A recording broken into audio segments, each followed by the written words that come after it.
Welcome back to Patman Garage. Today we are sitting back in the LR3 again, and we are also looking at a intermittent low pressure tire pressure warning on this truck as well.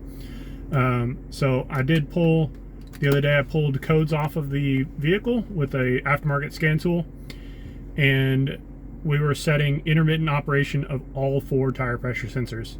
Now, the backstory on this particular car is the customer had very recently replaced all 4 tire pressure sensors with brand new Land Rover units and still getting intermittent codes.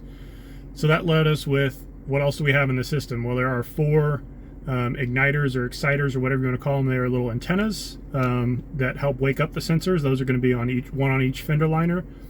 The front sensors are mounted in front of the front fender liners, and the rear sensors are mounted in the rear of the rear fender liners. They are mounted on the top side of the fender liner, or outside of the fender liner, not inside the wheel well, but on the car side of the fender liner, I guess would be a better way to say that. And I've verified all 4 of those are plugged in, and honestly those never really had any problems with them. So that leaves us with the tire pressure ECU. Now, the tire pressure ECU, or computer, or whatever you want to call it, is, we're able to talk to it with the scan tool, so I know I have power, ground, and communication to it, which leads us to, well, what else does it take to make this system operate? Now, the truck does the self-learning after driving for about 20 minutes with new sensors, so again, this should have all worked through. Now, something rattled back in the back of my head that there was an intermittent issue we had with the ground for the tire pressure ECU, which basically what happens is that the ground has a small amount of corrosion or buildup, or whatever you want to call it, surface anomaly, and would then lead to either inadequate power supply to the ECU, or would also lead to intermittent operation because it can't power up the exciters to wake up the sensors. So right here above my head on the headliner is the tire pressure ECU.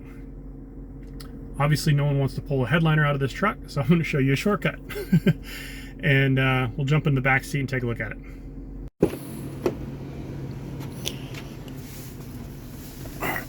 Now, once we get ourselves situated back here, so again, just above the driver's B-pillar area here on the headliner, we're going to pull our sunshade out of the way, release it out of the way, and we're going to just stick our fingers up here, and we're going to just firmly pull down on the headliner like that.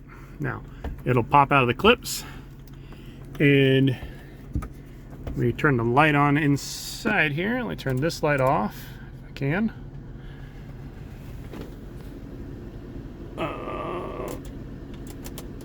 There we go. Turn the headlight on the phone here, and right in here is our tire pressure ECU. So you can see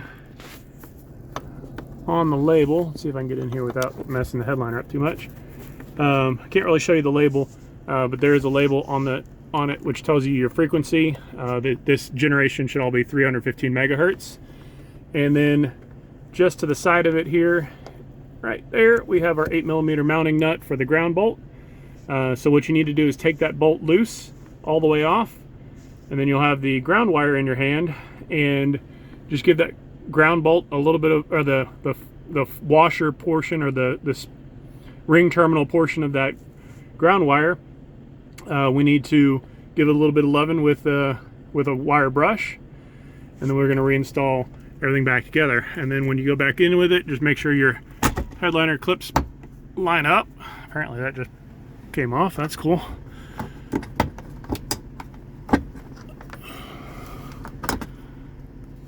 Huh.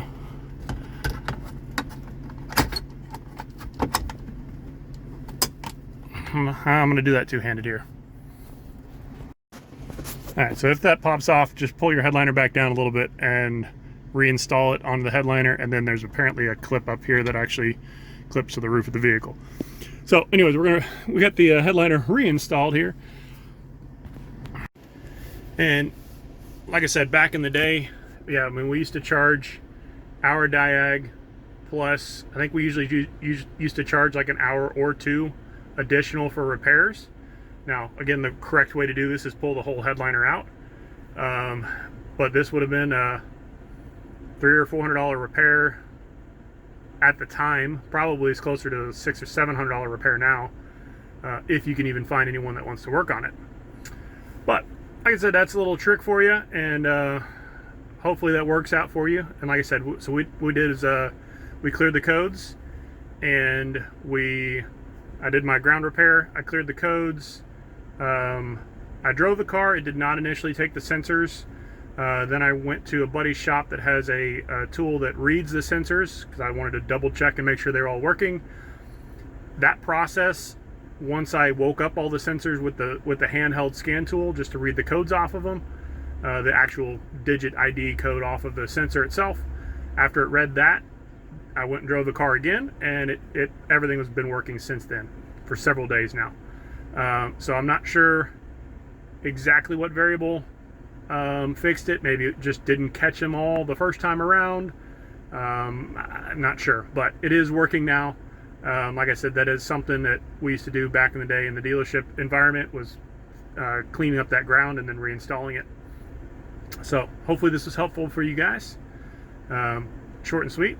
I appreciate you checking out another video of mine, and I'll catch you in the next one.